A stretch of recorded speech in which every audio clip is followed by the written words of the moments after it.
Les jours de la semaine, vendredi sur Europe 1 jusqu'à 10h et sur CNews jusqu'à 11h. S'il fallait un symbole des immobilismes à la française, cette affaire du 1er mai illustre un pays gangréné par un état d'esprit d'un autre âge. Tout est fait en France pour inciter à moins travailler.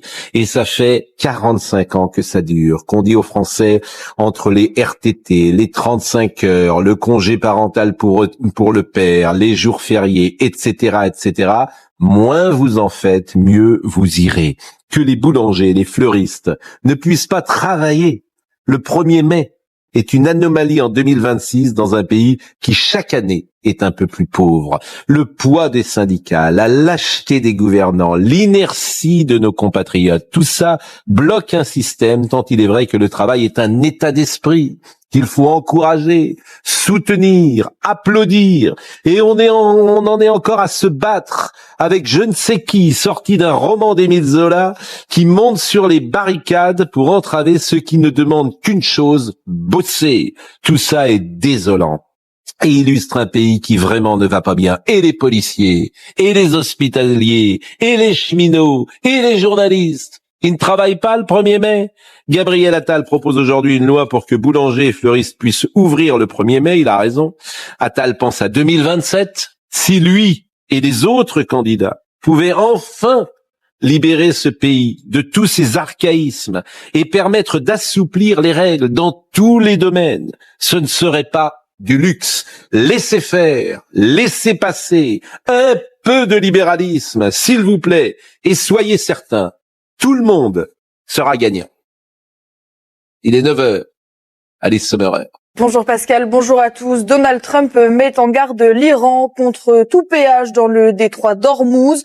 Téhéran envisage d'imposer aux pétroliers un système de péage en crypto-monnaie. Le président américain est très clair. Si c'est le cas, il ferait mieux d'arrêter maintenant, a-t-il dit, une mesure plus que contestée par l'ensemble des pays qui empruntent le détroit. Début des négociations entre Américains et Iraniens ce soir à Islamabad au Pakistan. L'objectif est bien évidemment d'arriver à un accord de paix à long terme au Moyen-Orient. Sur les 10 points annoncés, plusieurs sont très sensibles, comme notamment la situation dans le détroit d'Ormuz. Un cessez-le-feu déjà bien fragilisé puisque les frappes entre Israël et le Liban ont continué cette nuit. Et puis justement, des pourparlers entre le Liban et Israël pourraient avoir lieu la semaine prochaine à Washington. Benjamin Netanyahou a ordonné des négociations directes avec les autorités libanaises. Toutefois, le Premier ministre israélien a déclaré que les frappes visant le Hezbollah ne cesseront pas. Je tiens à vous dire qu'il n'y a pas de cessez-le-feu au Liban, a-t-il déclaré. Emmanuel Macron rencontre aujourd'hui le pape Léon XIV au Vatican. Une première visite marquée par l'actualité au Moyen-Orient. Le président français et son épouse seront reçus ce matin au Palais apostolique. Ils sont ensuite invités à déjeuner avec le secrétaire d'État du Saint-Siège. Et puis la messe de funérailles de Loana se tiendra ce matin à Nice. La cérémonie religieuse aura lieu à la cathédrale Sainte-Réparate. Le rassemblement est prévu à 11h. Fans et publics pourront se réunir pour honorer sa mémoire. Merci beaucoup Alice Sommerer. Et j'avais pas vu l'opinion ce matin que Romain Desarbes a laissé sur le bureau. Arrêt de travail maximum mini-plan face au boom de l'absentéisme. On est ce matin avec Eugénie Bastier, Georges Fenech, Éric Revel, Thomas Bonnet, mais on en est encore là en France. Vous savez à se demander si on va ouvrir les boulangers le 1er mai. Mais en fait, ce pays, c'est effrayant. Mais parce que vraiment, je trouve ça effrayant. Je peux pas vous dire autre chose en disant libérer le travail. Mais en fait, vous savez, moi, ça me fait de la peine. Hein. C'est pas que ça, vraiment, je peux pas vous dire autre chose. En fait, ça me fait de la peine. Et là, quand je vois l'opinion, c'est-à-dire que c'est un pays qui ne bosse pas. C'est-à-dire que ça fait 45 ans que tu dis aux gens, arrêtez de travailler, en fait. Et tu leur donnes de l'argent partout, et puis on a des dettes, et puis c'est un état d'esprit vraiment le travail. C'est ce qu'on dit, il faut le libérer, il faut l'encourager. Oui, c'est la croissance qui crée de l'emploi, pardonnez-moi. Mais vous savez, le principal écueil des 35 heures, c'est même pas de comptabiliser combien ça a réellement créé d'emplois depuis, combien ça a coûté, etc. C'est pas ça. C'est qu'en fait, ça a mis dans la tête des gens que le travail n'était pas une valeur, puisque en fait, travailler moins. Voilà. Et puis ce qu'a mis Sarko en place, qui était une bonne idée, qui a été défait par Hollande, c'était les fameuses heures sup défiscalisées. En fait, on a balayé tout ça et on explique aux gens qu'on rase gratis tous les jours. C'est faux. Je vous assure, j'ai rien contre le congé parental du père. J'ai rien contre ça. J'ai rien contre rien d'ailleurs. Et c'est combien de temps aujourd'hui le congé parental du père? En vrai, le vrai problème, c'est qu'il n'y a pas assez de pères en France. Je crois qu'il y a plus. Oui, il y a plus d'un mois. Non, mais c'est pas ça le problème. Je suis désolée, il y a peu de gens qui font des enfants en France, donc le peu qui deviennent pères, qu'on leur donne 15 jours. Un congé parental pour le père aussi. Vous êtes pour? Non, pas un congé parental, mais qu'il y ait un congé paternité. De 15 jours, ça me semble pas. Oui, mais c'est pas 15 jours, je crois. 15 jours, un mois. Mais 15 jours minimum, un mois maximum. Je crois qu'on est à plus que ça. Mais c'est un état d'esprit. Oui, c'est ça. Non, mais franchement, il y a pas beaucoup de jeunes garçons qui veulent devenir pères. Moi, je suis pour l'encouragement. Et vous croyez que c'est en leur donnant un congé parental qu'ils vont se dire qu'on fait des enfants pour avoir 15 jours? Je dis qu'il y a pas, c'est pas ça qui pèse sur l'économie. Voilà, c'est tout. Non, c'est pas ça qui pèse. Et le 1er mai, les boulangers vont pas ouvrir. Ça, d'accord, c'est autre chose. Mais là, je parle du congé paternité. C'est pas ça qui pèse sur l'économie. Eugénie vote ce matin. Non, mais c'est un tout. Vous savez que la France Insoumise, elle veut apposer des amendements pour créer 7 nouveaux jours fériés. Je veux pas vous faire une syncope, mais pour une raison. Non, un jour férié pour célébrer l'amitié, le 30 juillet. Mais moi, je veux bien célébrer l'amitié tous les jours, mais je la célèbre tous les jours, l'amitié, d'ailleurs. La France Insoumise veut un jour férié pour célébrer les amis. On est quand même. L'absentéisme, vous avez pris combien de jours d'absentéisme? Vous bossez depuis combien de temps, Éric Revel? 40 ans. Combien de jours vous avez été absent? J'ai été absent une semaine. Bon. J'avais chopé une pneumonie en venant d'Asie. Voilà. Bon, voilà. Une semaine.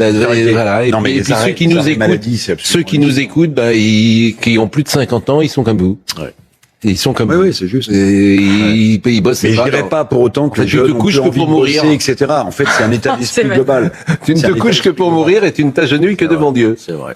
Non, mais vous voyez, je caricature, bien sûr, il y a un problème de mentalité, je suis d'accord. D'état d'esprit. Les jeunes gens ne veulent pas travailler, mais il faut voir aussi que les jeunes gens ne veulent pas travailler parce que le travail ne paie plus aussi. Mais ils payent pas précisément parce que tu as tellement de... Il y a beaucoup de charges, énormément de charges sur le travail. C'est tout ça qu'il faut changer. Quelqu'un qui travaille n'est pas récompensé pour son travail. Donc les jeunes ont moins envie de travailler et je les comprends aussi. En fait, vous êtes complètement de gauche.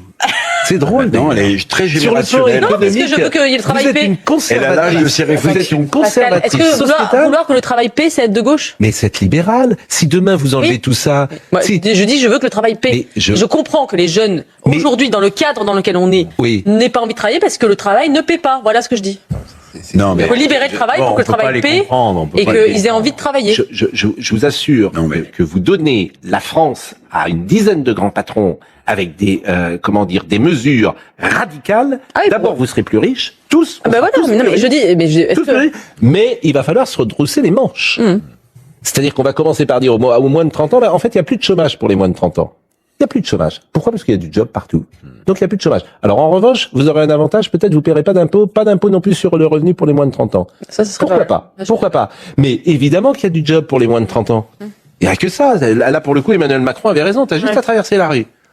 Et ça c'est clair. Mais c'est un état d'esprit. Mais tu dis ça, tu vas te faire traiter sur les réseaux. Ils vont dire. Et puis Eugénie, pardonnez-moi, quand vous commenciez dans le métier, donc il y a quelques années, pour moi, vous étiez payé quand votre pige passait. Quelques dizaines de francs quand votre pige passait. Bon, vous savez, on commençait si. Mais vous êtes une ratsotte. Mais si, je vous assure. Mais c'est vrai, vous êtes une conservatrice sur le plan sociétal, parce que je vous suis. Mais vous n'êtes pas une libérale. Mais je viens de dire l'inverse. Vous écoutez pas ce que je dis. Vous écoutez pas ce que je dis. Non, vous écoutez pas ce que je dis. Je dis qu'il faut que le travail paie et que libérer les charges, faire que le travail soit paie, et ensuite les gens auront envie de travailler. Voilà ce que je dis, c'est tout. Pas mettre la charrue avant les bœufs. Eh bien, en fait, pour un pays, tu as deux solutions. Soit tu donnes. C'est pas du tout être de gauche. Soit tu prends beaucoup et tu redistribues beaucoup. Soit tu prends peu et tu redistribues peu. Moi, je suis pour prendre peu et redistribuer peu, en fait. Mais là, je suis assez d'accord avec vous.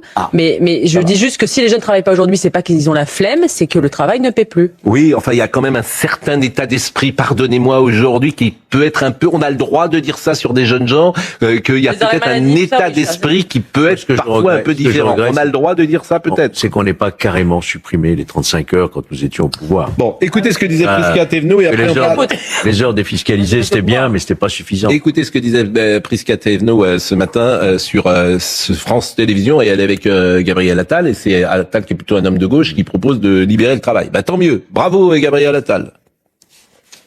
Le 1er mai est un jour extrêmement important et que nous devons continuer à respecter et bien évidemment à faire en sorte que ce 1er mai, qui est fortement symbolique, ne soit pas remis en cause. Pourtant, il faut assouplir les règles.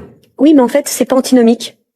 C'est pas antinomique, vous savez, c'est pas toujours ou blanc ou noir. Je pense qu'aujourd'hui, il y a un certain nombre de zones grises auxquelles on doit pouvoir répondre. Et souvenez-vous, l'année dernière, au 1er mai, l'année d'avant encore au 1er mai, certains responsables politiques, certains artisans étaient sur vos mêmes plateaux pour dénoncer des situations absolument absurde. Remarque pertinente de quelqu'un qui est DRH et qui me dit c'est le monde du travail qui ne va pas, le travail ne paye plus, ceux qui bossent n'ont pas plus d'argent que ceux qui ne bossent pas. Voilà. Tu n'as produit que des jeunes diplômés qui veulent travailler dans leur domaine qui malheureusement est souvent bouché. Oui. Bon, et vous, votre papier ce matin, c'est il y a trop d'étudiants sociaux, je crois. Oui, parce que Marine Le Pen a dit la semaine dernière au Salon Industrie, elle a dit il faut qu'il y ait moins d'étudiants sociaux et plus dans l'industrie et d'alternants dans l'industrie. Je trouve qu'elle a parfaitement raison. Aujourd'hui, on a trop d'étudiants dans des filières qui ne servent à rien. Il faut réorienter vers l'industrie. On manque d'ingénieurs nucléaires, on manque de chimistes, on manque de chaudronniers, on manque de techniciens. Il faut réorienter vers ces filières qui d'ailleurs, vous savez, vous avez des très bons salaires maintenant. Si vous êtes un technicien, bien sûr. Vous faites un métier. Si on manque d'ingénieurs nucléaires, c'est aussi parce que, on a fermé des centrales, on les rouvre. Donc moi, si je suis ingénieur, je vais faire nucléaire. D'accord, mais il faut réorienter. Un peu de libéralisme. Et d'ailleurs, j'ai vu que François Hollande avait dit qu'il s'était trompé sur la défiscalité quand et qu'il verrait les choses un peu différentes. Nous disait on s'est trompé, on n'a pas supprimé les 35 heures. Ça aurait dû être je sais pas qui s'est trompé, c'est une erreur. Georges Fenech, politique. Pas vous personnellement. Ah non, vous m'avez fait peur. Mais pas vous personnellement, mais Georges Fenech, voilà, il symbolise une erreur. Cette droite qui n'a même pas été capable de mettre en place. Il fallait détricoter les 35 heures. Je crois mais on n'a même pas fait le travail le dimanche. Vous vous rendez compte qu'on n'a même pas réussi. C'est Emmanuel Macron qui a fait ça. Voilà, je crois que Nicolas Sarkozy n'était même pas arrivé à faire le travail le dimanche. En 2026, tu peux pas travailler le dimanche, mais laissez les gens faire ce qu'ils veulent, bon sang de bois. Mais est-ce que sur les jours fériés, on peut dire que les gens qui sont bénévoles et qui ont envie de travailler puissent travailler? Oui. Voilà, on n'oblige personne. Mais oui, mais on leur expliquera. Volontaire. Vous allez avoir des syndicats qui vous expliquer. Vous allez avoir des syndicats qui vous expliqueront qu'en fait, ils sont obligés de travailler, etc. Moi, je suis contre le travail le dimanche. Ils manifestent devant l'Assemblée ce matin. Vous êtes contre le travail le dimanche? Parce que je suis de gauche, parce que je suis catholique et je pense que la marque chrétienne dans notre pays, c'est qu'on ne travaille pas le dimanche. Voilà, on peut être un pays aussi sans identité, sans juste un dimanche, on travaille pas le 15 août, on travaille pas le 25 août. Bah oui, mais on est un pays. La tradition, vous savez, au Moyen Âge, il y avait 40 jours fériés par an. Oui, on va revenir au Moyen-Âge. Non, mais au Moyen-Âge, mais j'aurais tout entendu. La condition de la femme a progressé depuis le Moyen-Âge. Les négociations. C'est pour ça que les Français étaient contre les protestants, notamment le peuple de Paris, parce que les protestants voulaient supprimer les jours fériés. Nous sommes des libéraux. Vous êtes un protestant. Je sais pas ce que je suis un protestataire peut-être, un protestant je crois pas. Voyons Marine Sabourin maintenant, les négociations en Iran. Le Pakistan se prépare vendredi à accueillir les délégations iraniennes et américaines pour des pourparlers, même si la participation des Iraniens est encore incertaine après les frappes israéliennes au Liban. Voyez le sujet de Marine Sabourin. Des négociations inédites, c'est de cette façon que Benyamin Netanyahou qualifie les pourparlers organisés dès la semaine prochaine à Washington, aux États-Unis. Nous pouvons confirmer que le département d'État accueillera une réunion la semaine prochaine pour discuter des négociations de cessez-le-feu avec Israël et le Liban. Au cœur de ces échanges, le désarmement du Hezbollah et l'établissement de relations de paix entre les deux pays. Toutefois, le Liban annonce vouloir tout d'abord acter un cessez-le-feu avant quelconque négociation, ce que refuse l'État hébreu qui indique vouloir continuer à frapper des sites du Hezbollah afin de rétablir la sécurité pour les habitants situés au nord d'Israël. Pour l'heure, rien n'est encore fait donc, d'autant que le gouvernement pakistanais, médiateur dans le conflit, a sur les réseaux sociaux qualifié entre autres Israël de diabolique, message jugé honteux par les autorités israéliennes. Au Liban, le mouvement terroriste du Hezbollah a déjà rejeté toute négociation directe entre le Liban et l'État hébreu. Bon, je salue tous mes nouveaux amis sur Internet, évidemment, parce que comme c'est une position un peu libérale, alors j'aime bien citer les gens. Il y a une jeune femme qui s'appelle Antonella, était une fois, et elle dit, parle de moi, elle dit Pascal veut que les gens travaillent le 1er mai, lui travaille pour, elle donne un salaire qui est fictif, que je vous donnerai pas et qui est pas vrai, et le pauvre ouvrier, lui, se lève pour 1443 euros par mois. Tu comprends pourquoi les gens veulent de moins en moins travailler, supprimer le seul jour payé, chômer, c'est de la folie, tous dans la rue. Donc vous n'y arriverez pas. Personne ne parle de supprimer le 1er mai. Enfin, c'est pas le débat là aujourd'hui. Eh bien, c'est Antonella et travailler ceux qui veulent. Je trouve absurde les fleuristes. Antonella était une fois, dites-le. Vous avez des vendeurs à la sauvette qui vendent des muguets avec les fleuristes ne peuvent pas. Bon. C'est effectivement choquant. Écoutez ce qu'a dit Benjamin Netanyahou. Je tiens à vous dire qu'il n'y a pas de cessez-le-feu au Liban. Nous continuons de frapper le Hezbollah avec force et nous ne nous arrêterons pas tant que votre sécurité ne sera pas rétablie. Suite aux appels répétés du gouvernement libanais en faveur de négociations de paix avec nous, j'ai donné instruction hier soir au cabinet d'ouvrir des négociations directes avec le Liban afin d'atteindre deux objectifs.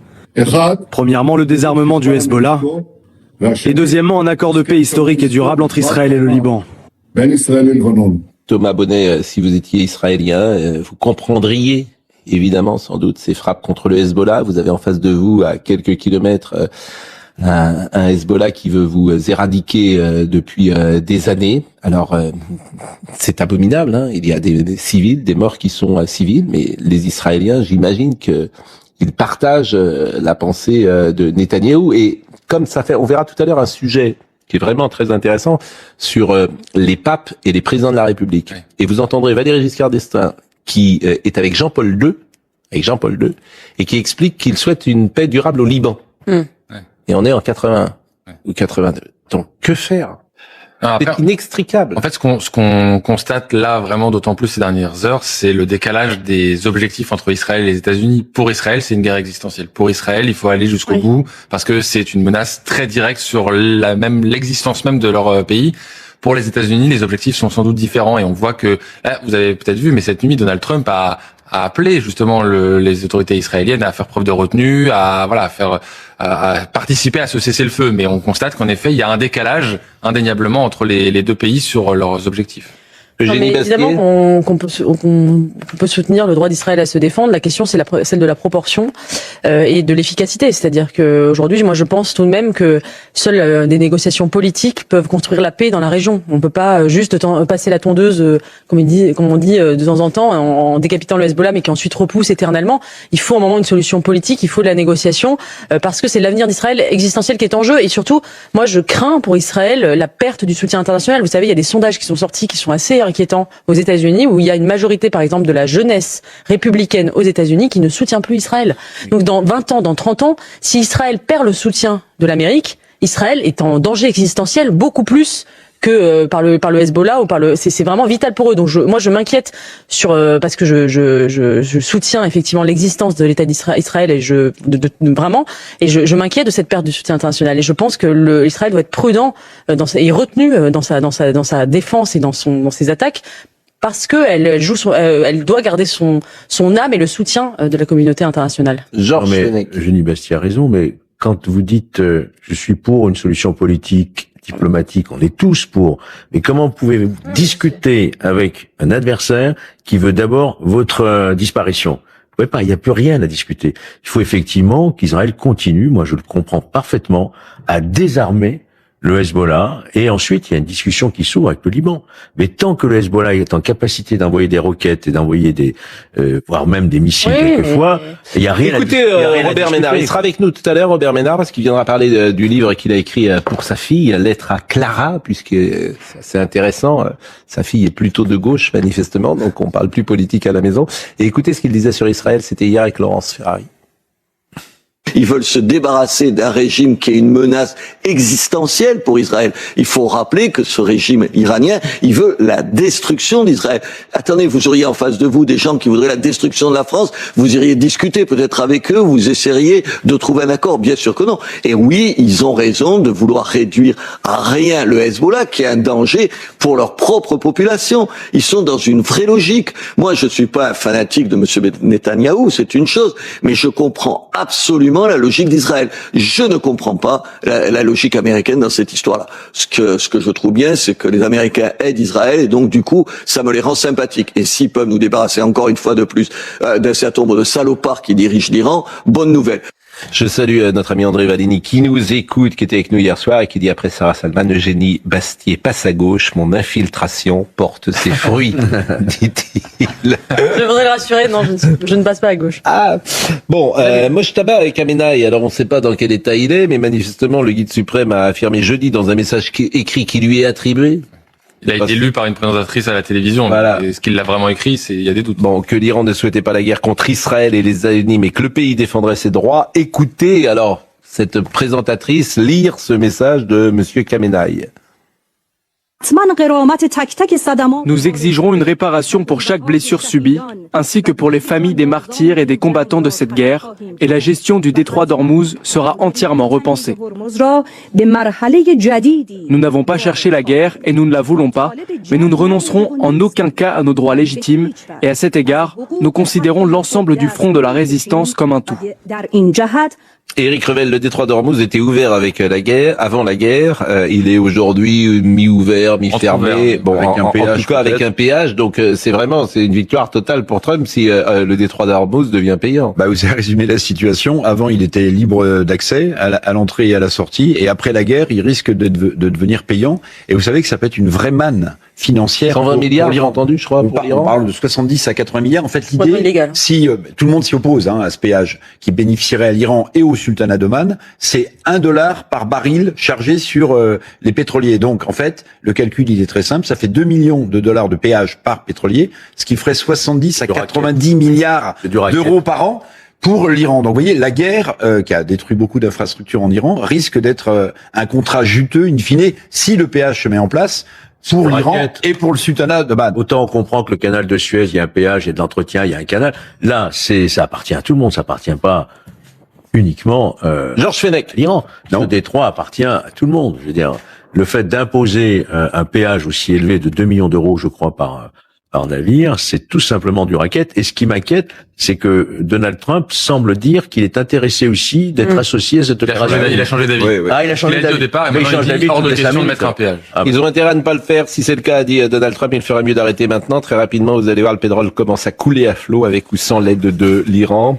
C'était effectivement... alors, le problème, c'est qu'effectivement, à 2 heures de décalage, il ne dit pas toujours la même chose. Au départ, il a dit on pourrait nous aussi récupérer l'argent, parce qu'en fait, c'est quelque chose de très simple, c'est qu'il y a des sanctions économiques des États-Unis contre l'Iran, donc de toute manière, c'était infaisable. Et puis, je pense qu'il a été, à mon avis, conseillé, et il a désormais une autre position qui est, à mon avis... Et pendant ce temps-là, il y a une menace de la Russie, a dit le général Mandon. Pour tout arranger, vraiment, c'est...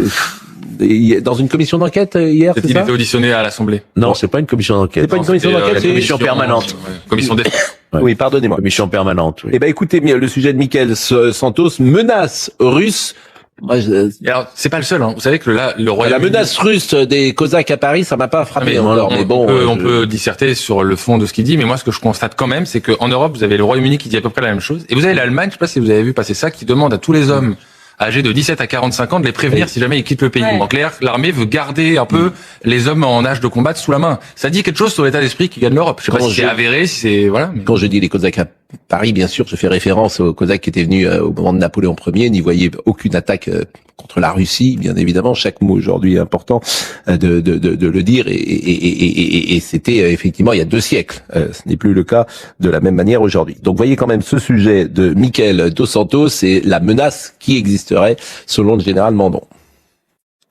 Quand le général Fabien Mandon évoque la Russie, le chef d'état-major des armées ne cache pas son inquiétude. Quelques constantes apparaissaient à l'été dernier. Le premier, c'était la permanence d'une menace russe sur notre continent, avec une guerre ouverte qui reste ma préoccupation première en termes de préparation des armées. Devant les députés de la Commission de la Défense, le plus haut gradé des Français souligne l'effort militaire du Kremlin.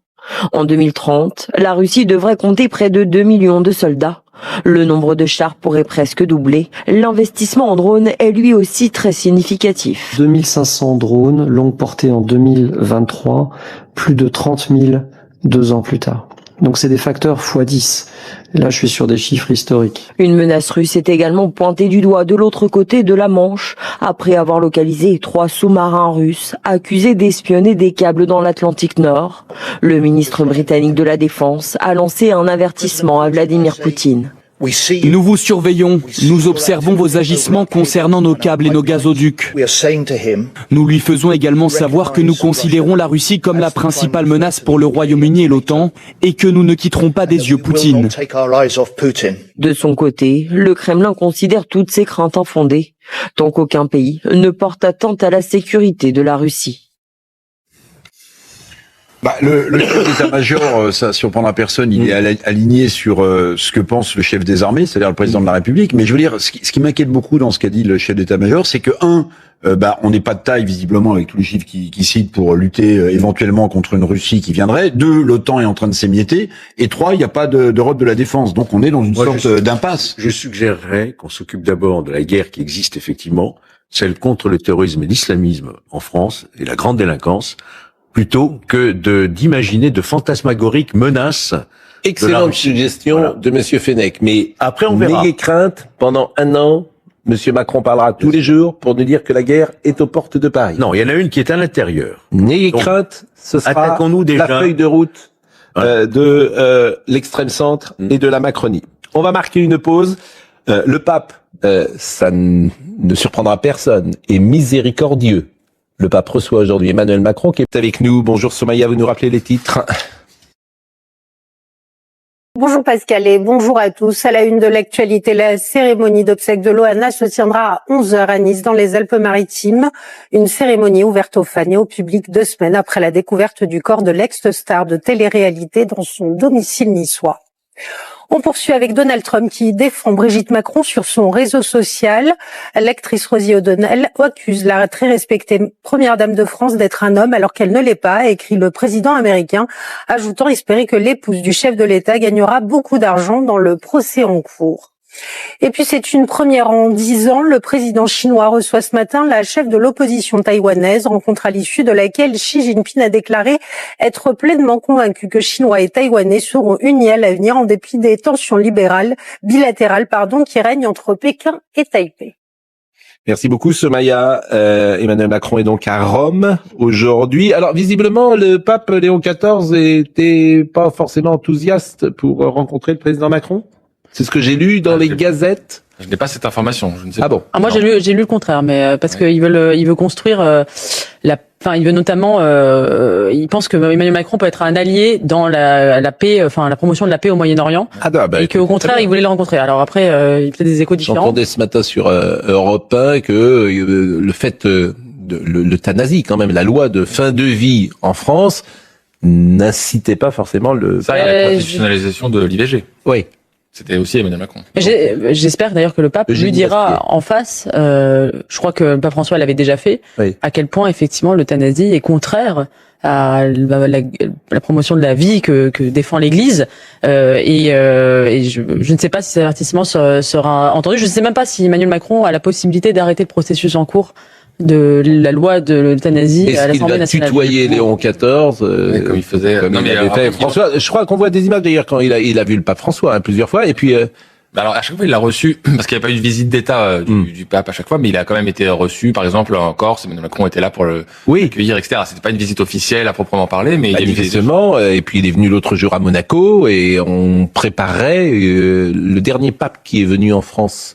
Il y a eu à Strasbourg, à Marseille. Le dernier pape, c'est François. François est venu et le dernier pape évidemment en Corse. Mais en visite officielle à Paris. Oui, dans mon esprit, c'était ça que je voulais dire. Et la libération de Christophe Glaise. La libération de Christophe Glaise aussi, qui est un enjeu important. Le pape dans pas longtemps. Donc il va en Algérie et il va lui demander. Alors moi, ce qui m'intéresse, c'est évidemment, vous allez voir des images d'archives. C'est toujours formidable les images d'archives. Le rapport. La France, c'est la fille aînée de l'Église, et le rapport notamment de Charles de Gaulle avec le Vatican. Vous allez voir ces images, c'est un sujet sur les visites officielles des présidents de la République au Saint-Siège. Et c'est un sujet de l'INA qu'on a retrouvé avec Marine Lançon, et je vous propose de l'écouter parce que je le trouve assez instructif.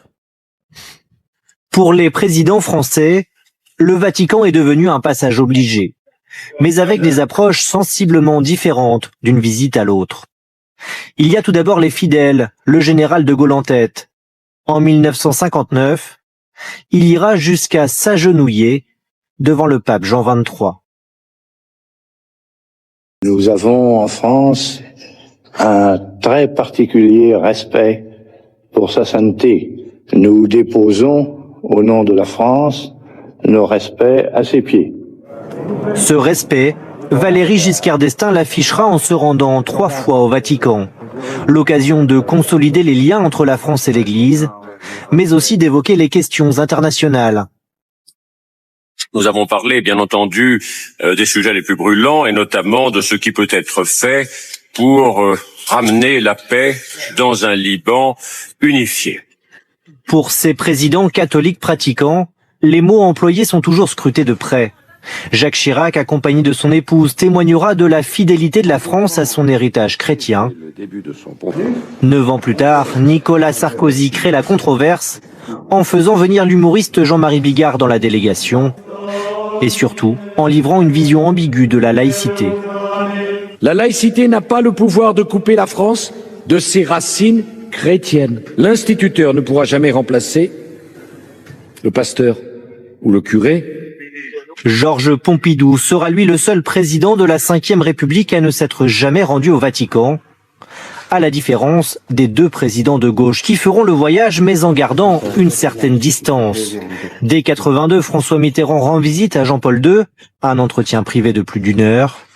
Audience privée également pour François Hollande en 2014. S'il y a un mot, une valeur qui nous a rassemblés, c'est le mot de dignité. Les deux présidents socialistes refuseront d'être intronisés chanoines de Latran, un titre honorifique accordé aux dirigeants français.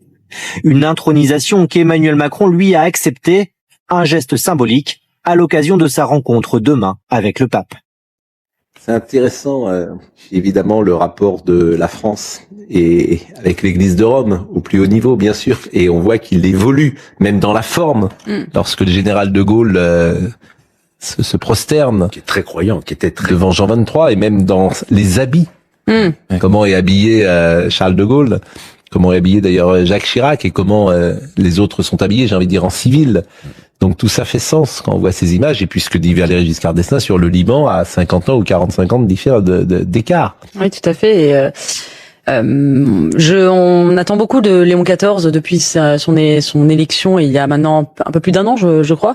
Pour le moment, j'allais pas dire qu'il y a pas une déception, mais on attendait beaucoup d'un changement, notamment avec le pape François. Aujourd'hui, on voit qu'il a une parole, effectivement, il essaie de remettre, j'allais dire, pas l'église au milieu du village, mais Dieu au centre de l'église. C'est-à-dire il parle pas beaucoup de sujets sociétaux, comme l'écologie, les migrants, qui est un discours qu'avait souvent le pape François. Lui, il parle vraiment de la foi, il parle vraiment de Dieu, ce qu'on attend d'un pape, en réalité. Et donc, il remet finalement la mission première de l'église au son centre, qui est quand même d'annoncer le salut au monde, en tout cas de parler de Dieu, en réalité. Et donc, c'est un pape moins politique, même si effectivement il a quand même pris la parole, notamment dans ce conflit de la guerre en Iran, et qui veut construire la paix. Ce qui frappe quand même, on voit ces différents présidents de la République face au pape, c'est le décrochage quand même par rapport à nos valeurs chrétiennes, qui coïncide à mon avis avec le décrochage et la fracturation de la société. On oublie par exemple que Charles de Gaulle communiait à l'Élysée. Il y avait une petite chapelle à l'Élysée, et il à gauche dans l'aile Madame, et il communiait à l'Élysée. Vous imaginez aujourd'hui. Donc quand on fait un procès à Nicolas Sarkozy parce qu'il signe en disant mais vous êtes président d'une république laïque, en fait ce décrochage, moi je trouve, au fur et à mesure, et ces visites présidentielles le montrent, coïncide à mon avis aussi. C'est une des raisons pour lesquelles notre société est fracturée et éperpiée. Mais parce que je veux pas dire que la séparation de l'Église et de l'État a été une erreur en France en 1905. Mais un siècle plus tard, on serait tenté, ce qu'on ne disait pas forcément il y a 30 ou 40 ans, de dire que ça n'a peut-être pas été une bonne chose. Non, après, c'est pas ça qui change. Est-ce que c'est... Comment ? Vous êtes vraiment rare à employer ce discours-là, mais je l'entends. Je l'entends parce que la religion catholique, c'est pas uniquement une religion en France. C'est aussi culturel. C'est ça, les racines chrétiennes. Oui, mais bien sûr. Je vous rappelle que à Monaco, cultuel. Et Monaco, le catholicisme est la religion d'État. Oui, comme en Grande-Bretagne. Comme en Grande-Bretagne. Et la religion. Est-ce que la Grande-Bretagne est plus chrétienne que la France aujourd'hui ? Je n'en suis pas du tout sûr. Le niveau, l'anglicanisme est en grande crise. Ce que je veux dire, c'est, est-ce que pour moi, la déchristianisation de nos sociétés, c'est quelque chose de beaucoup plus profond. Ça touche aux mœurs. C'est un phénomène de libération des mœurs, d'individualisme, d'athéisme qui se répand depuis une 50aine d'années. Je ne suis pas sûre que ça vienne de l'État, enfin en tout cas de la dissociation. C'est quelque chose de beaucoup plus profond, peut-être d'irrémédiable. Je ne sais pas. En tout cas, on a aujourd'hui un frémissement. On voit avec un retour des baptêmes, peut-être d'ailleurs. La construction d'un catholicisme peut-être plus minoritaire mais plus ardent et avec beaucoup de jeunes notamment très très très croyants mais c'est vrai que le fond de nos sociétés est en train de radicalement changer et les catholiques conservateurs, comme vous me disiez tout à l'heure, ont des positions qui sont devenues extrêmement minoritaires dans la société. D'ailleurs, vous le dites vous-même, il faut travailler le dimanche n'a plus grand sens, puisque effectivement, comme les gens ne vont plus à la messe le dimanche, c'est un jour qui est devenu comme les autres, effectivement. Pourquoi ne pas travailler ce sont les sociétés religieuses qui ont des jours sacrés. Vous savez, je pense que... Tu peux être un catholique fervent et travailler le dimanche. Bien sûr. Non. Pour moi, non. Pour moi, non. Il y a quelque chose de... Ou alors, il n'y a plus de sacralité. Dans ce cas-là, il n'y a plus de sacré dans la société. Enfin, soit c'est sacré, soit c'est pas sacré. Demandez à un juif s'il va travailler le jour du sabbat, il ne travaillera pas le jour du sabbat. Les journalistes que nous sommes ont travaillé le dimanche. Bien sûr, mais il y a des exceptions. Mais je veux dire, quand tu es journaliste de foot, si tu travailles pas le dimanche, à mon avis, bien sûr, mais vous prenez des exceptions. Pascal, une société, c'est des principes, c'est des grands ordres. Évidemment, exceptionnellement, ça m'arrive de travailler le dimanche. Mais je veux dire, une société s'organise autour de principes. Si vous dites qu'il y a plus de dimanche, il y a, mais quelque part vous avez raison parce que la société ne croit plus en Dieu, donc le dimanche n'a plus de sens. Alors, oui, mais comme vous dites très justement, il y a un retour d'ailleurs avec les catéchumènes, mais c'est vrai, il y a aussi un retour. Pâques, par exemple, ça n'a aucun sens. Aucun. Dans tous les pays anglo-saxons, c'est le vendredi. C'est vendredi saint qui est férié, ça a du sens parce que pour les catholiques, le vendredi saint c'est le jour de la crucifixion. En France, on a mis le lundi parce que la République ne voulait pas mettre le vendredi. Ah bon? Ah oui, pour ne pas, parce qu'ils voulaient pas considérer que le vendredi c'était un jour sacré, et donc on a fait un compromis, on a donné le lundi, qui n'a absolument aucun sens d'un point de vue chrétien et religieux, le lundi de Pâques. Enfin, on l'a dit les gens restent chez eux, ils vont faire la chasse aux œufs, mais ça aurait beaucoup plus de sens de donner le vendredi. Vous avez parfaitement raison. Bon, voilà ce qu'on pouvait dire sur ce sujet qui est un sujet passionnant, mais c'est vrai que beaucoup de gens retournent aussi sans doute à l'église pour des raisons culturelles et pour avoir le sentiment qu'ils partagent avec les gens qui sont présents au-delà d'une foi, qu'ils ont ou qu'ils n'ont pas, une identité. Oui. Et c'est ça qui me frappe moi dans les églises aujourd'hui, c'est combien les gens se regardent et ont ce sentiment qu'ils appartiennent à la même histoire. Voilà. Et c'est assez rare finalement d'être dans un endroit où tu te sens en communion avec ceux. Il y a des églises et alors attention, je vais peut-être être dans le blasphème, mais il y a les stades de foot.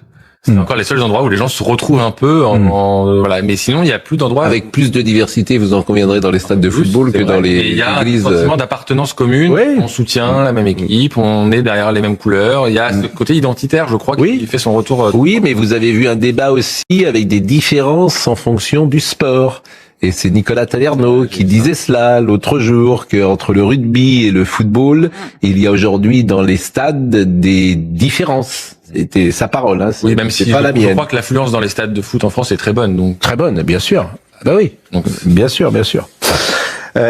Écoutez, on suivra cette journée d'Emmanuel Macron. Le gendarme Comines, et c'est important évidemment de lui rendre hommage, et c'est important d'entendre d'ailleurs de nouveau sa veuve qui avait pris la parole, puisqu'on a appris hier que le chauffard impliqué dans la mort du gendarme Comines a été renvoyé ce jeudi devant la cour d'assises pour meurtre et non pour homicide routier, meurtre et non pas homicide routier. Je vous propose de voir le sujet de Mathilde Ibanez. Un discours poignant, celui d'une femme dont le mari a été tué lors d'un refus d'obtempérer. Je l'affirme haut et fort, la France a tué mon mari. Pourquoi cet homme multirécidiviste peut-il évoluer en toute liberté ?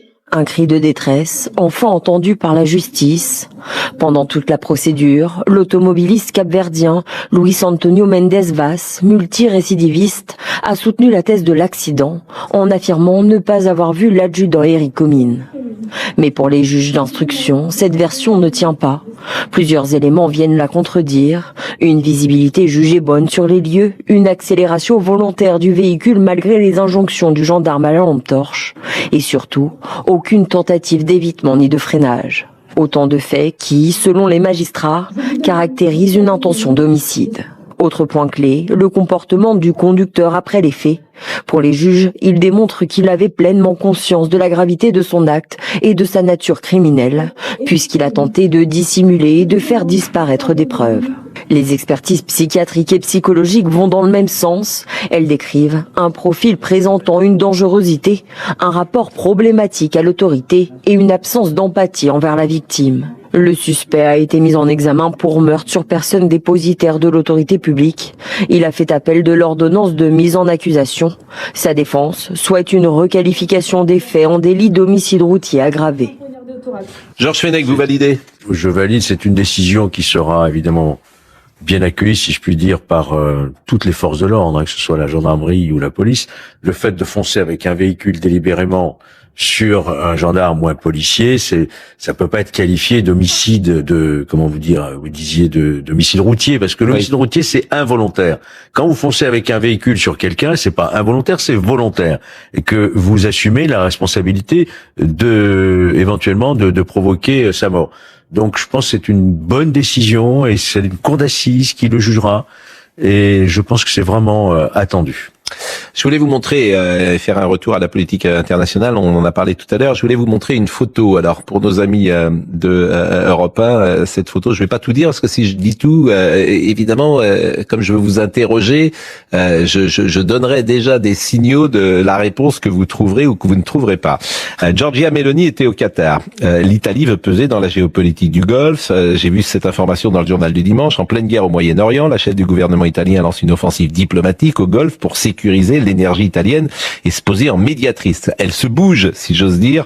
Giorgia Meloni, c'est une stratégie qui illustre ses ambitions dans un contexte de recomposition régionale. Bon, mais cette photo, et je voulais que vous la regardiez, cette photo. Qu'est-ce que vous remarquez dans cette photo que je trouve incroyablement signifiant? L'homme est voilé, mais pas la femme. Non, c'est pas cela. Qu'est-ce que vous remarquez dans cette photo? Alors, je le dis. Il n'y a pas le drapeau européen. Bravo! Exactement. Il n'y a pas le drapeau européen. Je trouve que le drapeau italien est... Tout fait sens. Et cette photo, elle fait sens. Forcément. Bravo, vous avez gagné, je sais pas ce que vous avez gagné, mais vous avez gagné notre estime. Le ministre de l'Intérieur, accusé d'avoir voulu faire la promotion de l'islam, avait pris une prise de parole à la mosquée de Paris. On en avait parlé la semaine dernière, souvenez-vous. Pédalage, là, hein. Et plus que cela.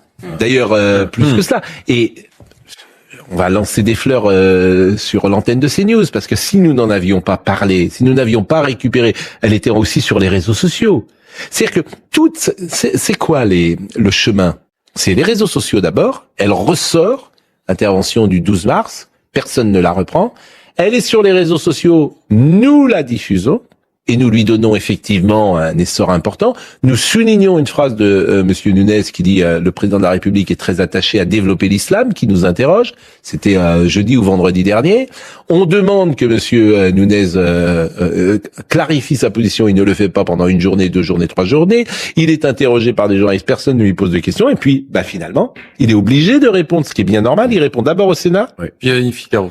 Et il fait une du Figaro parce que l'Élysée n'était pas très content. L'Élysée n'était pas du tout content parce qu'il parlait au nom du président de la République. Il prêtait au président de la République des intentions qui n'étaient visiblement pas celles affichées par Emmanuel Macron. Donc il y a double clarification en effet. Au Sénat hier d'abord, au Figaro ensuite. On comprend bien l'intention d'éteindre la polémique de la part de Laurent Nunez. Mais le président de la République ne peut pas promouvoir une religion en particulier. C'est impossible. C'est contraire à la séparation. Alors on en revient. L'Église est c'est vrai que dans le reportage qu'on voyait, il parlait de Nicolas Sarkozy qui avait provoqué un émoi en prononçant quelques mots au Vatican. En revanche, c'est vrai que quand Laurent Nunez prête au président de la République des intentions de développer l'islam, il y a moins de réactions. À part ici, c'est vrai, mais il y a moins de réactions. Mais vous avez parfaitement raison, et c'est ça qui est quand même le paradoxe, parce que on le rappelle à chaque fois, le catholicisme est en France, c'est sa maison. Depuis 2000 ans.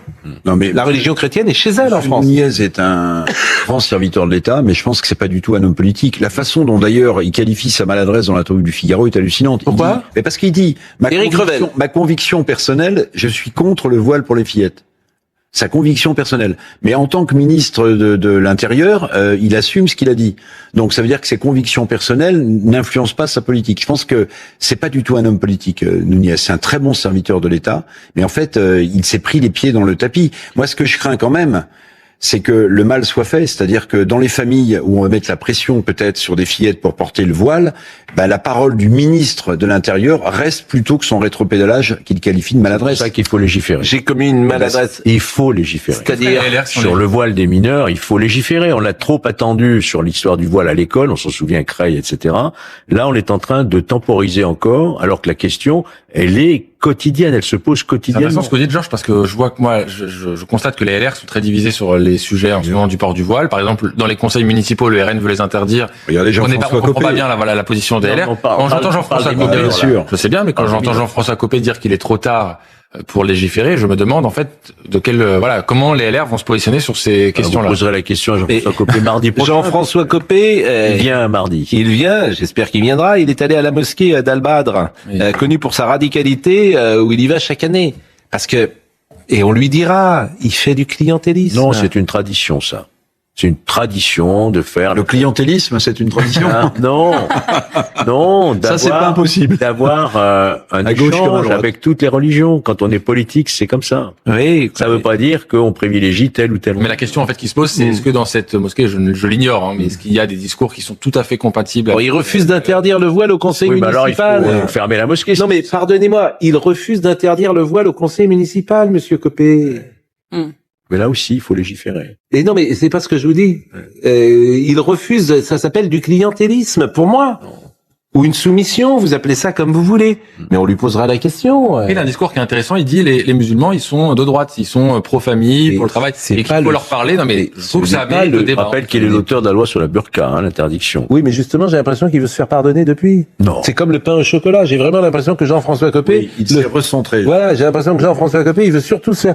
Mais on lui posera encore la question, tout ça. Vous savez, dès On va faire l'instant le où vous débat. acceptez sur une affiche pour les municipales qu'une femme apparaisse voilée, bah c'est normal qu'elle rentre voilée au conseil municipal. Le carillon. 2 carillons, c'est...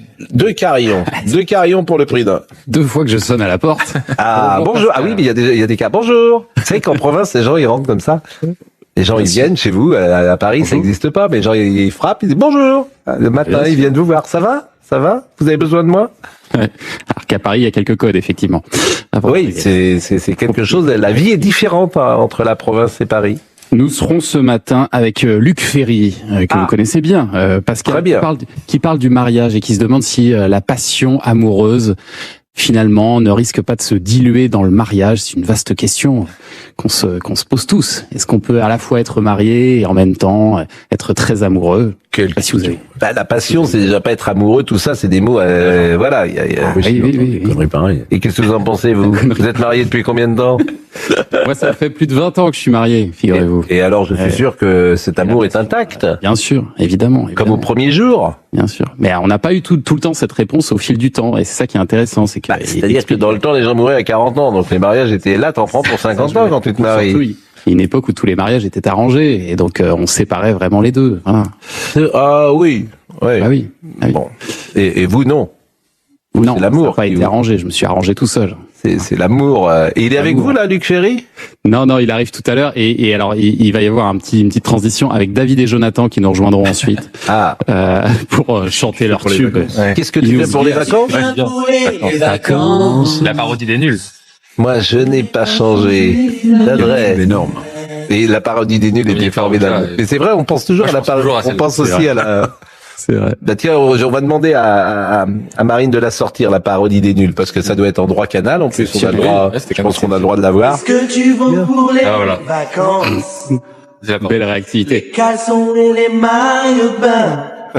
Ah, je sais pas quelle version je préfère. Serai, je pense, un peu en avance à l'ouverture du magasin.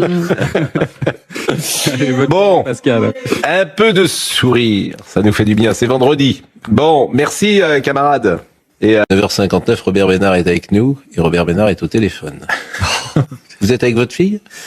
Non, je l'ai appelé ce matin pour dire de regarder la télé à 10h. Lettre à Clara. C'est bien de parler à sa fille.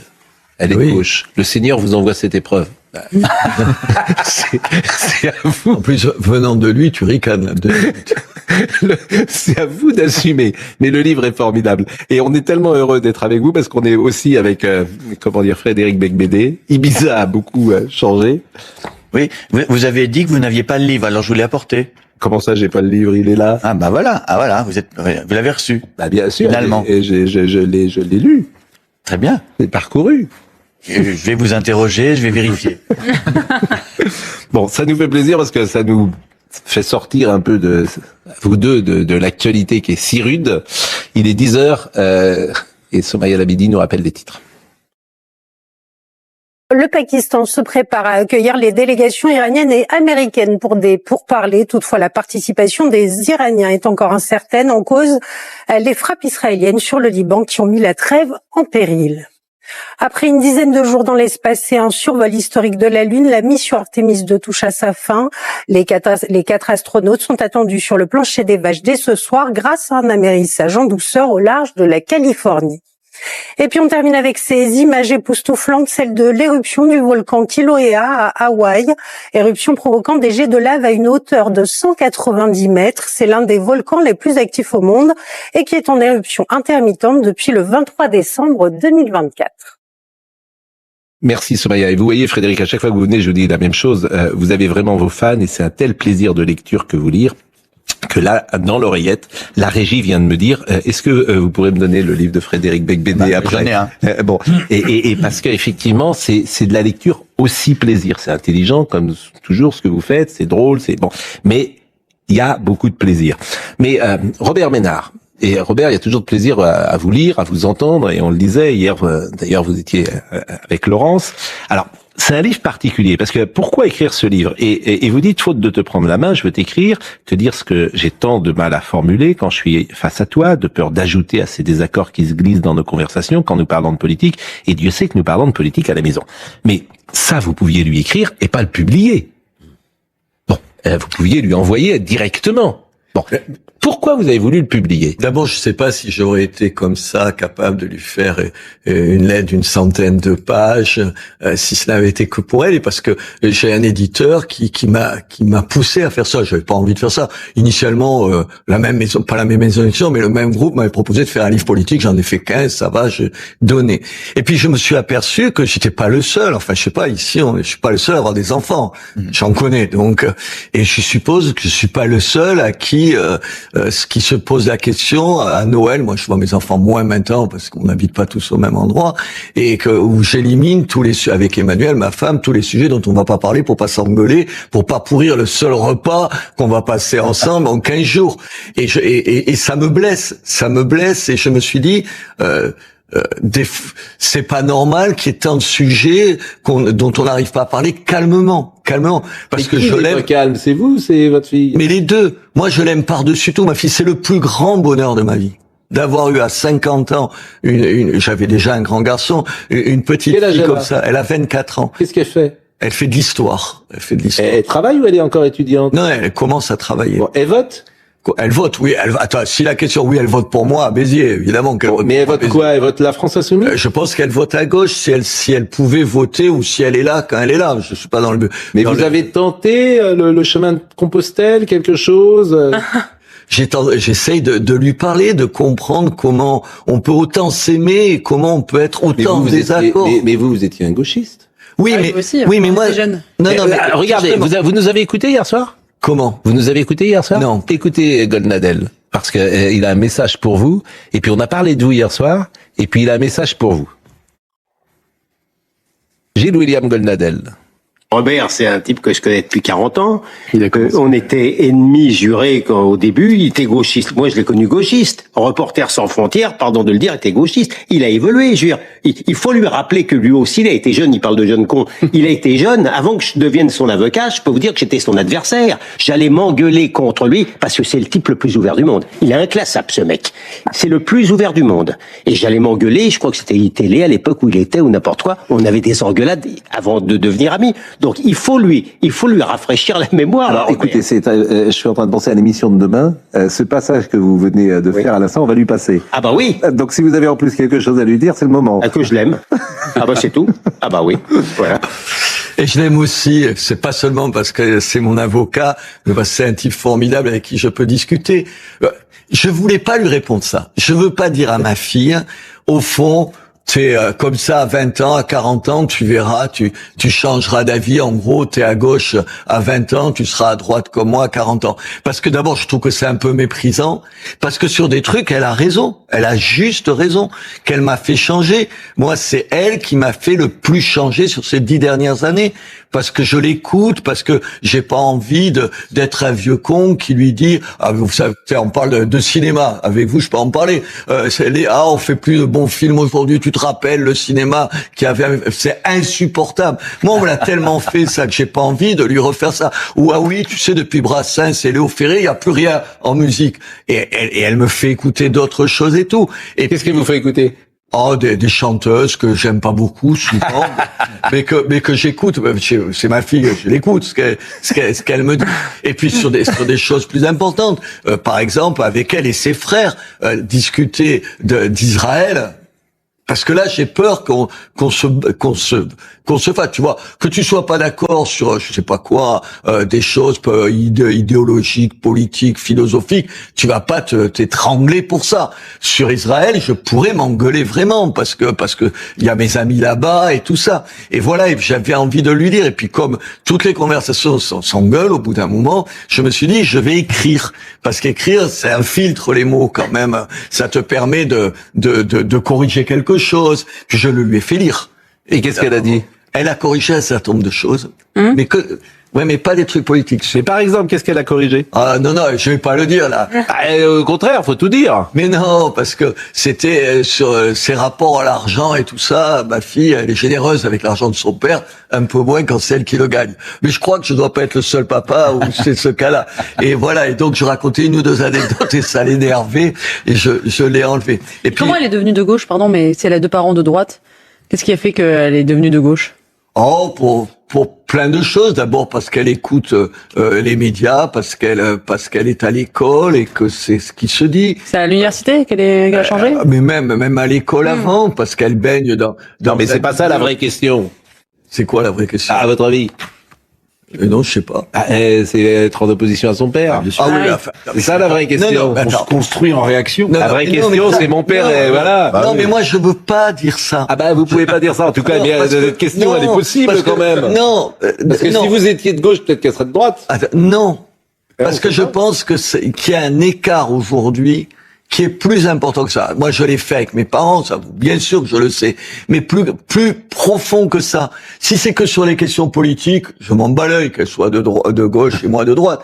Mais quand on parle de la fin de vie, quand on parle de l'avortement, quand on parle du racisme, quand on parle de ça, enfin, c'est plus grave. En fait, je sais pas ce que vous voyez ce que je veux dire. Ça te touche plus que de savoir pour qui elle vote. Si elle vous avez connu avant en faisant un peu d'Uchronie, votre fille, et quand vous étiez de gauche, peut-être qu'elle serait de droite. Non, parce que je crois, parce que tout à l'heure, William dit une grosse connerie. J'étais de droite quand j'étais à Reporters sans frontières, mais lui, il pensait que tous les mecs qui s'occupent de droits de l'homme, ils sont toujours de gauche. Ce qui est une espèce d'imbécilité de la droite qui laisse à la gauche ce secteur en disant, et pourquoi? Parce que les droits de l'homme, ça appartiendrait à la gauche. Mais enfin, d'où tu le tiens?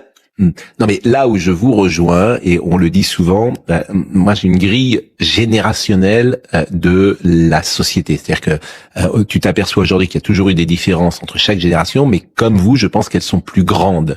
C'est-à-dire que nous retrouvions avec nos parents sur certaines choses. Le travail, pourquoi pas, la famille, la sexualité également. Et la jeune génération, ce qui me frappe, c'est que sur tous ces sujets-là, ils ne pensent pas comme vous. C'est-à-dire que quand tu es avec des gens de 20 ans, tu les écoutes, ce qu'ils lisent, ce qu'ils regardent à la télévision, comment ils travaillent, comment ils envisagent la vie, tu te dis, je veux pas dire que tu es d'accord avec rien, mais c'est pas très grave, mais voilà, tu n'es pas, c'est un monde nouveau, un monde différent. Ça me frappe. Alors, je sais pas si Frédéric, parce qu'on a le même âge, est d'accord avec cela. Le rapport au travail, c'est très intéressant quand même. Le rapport au travail. Et vous aviez envie de beaucoup travailler sans doute quand vous aviez 20 ans. C'est assez humiliant en fait de se dire que Frédéric Becbédé. Quand on a 20 ans, on est de gauche et quand on en a 60, on est un conservateur, on devient un peu ronchon et on veut sauver les paysages, l'art de vivre qu'on a connu et on appelle ça la civilisation française avec des grands mots. Mais oui, et c'est un peu dans toutes les familles, c'est la même chose.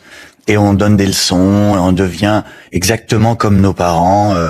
Il y a peut-être une différence, c'est une idéologie aussi dont on sent qu'elle imprègne les jeunes de 20 ans. Et je sais pas très bien pourquoi ils se mettent à être, par exemple, pro-palestiniens.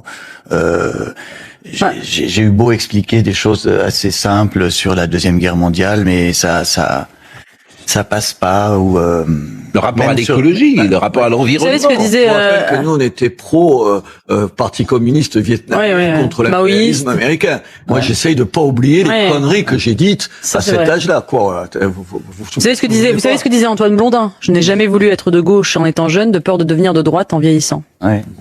Et voilà, c'est ce qui nous est arrivé. Alors, ce livre, est évidemment, Robert Ménard, aux yeux de Clara, mauvaise fréquentation, hein, vous en parlez un moment. Si j'essaie de te comprendre, toi, ma fille, dont je sais que tu ne participes pas à aucun double jeu, permets-moi d'être intraitable avec eux et celle, je pense, tu l'as compris, à certaines élus de la gauche mélenchoniste, qui tente de faire moisson de voix en soufflant sur les braises des pires, des vieux clichés, des vieux mensonges, des vieilles haines. Fais attention à ne pas te tromper d'amis. Ils ne sont pas ce que tu n'es pas.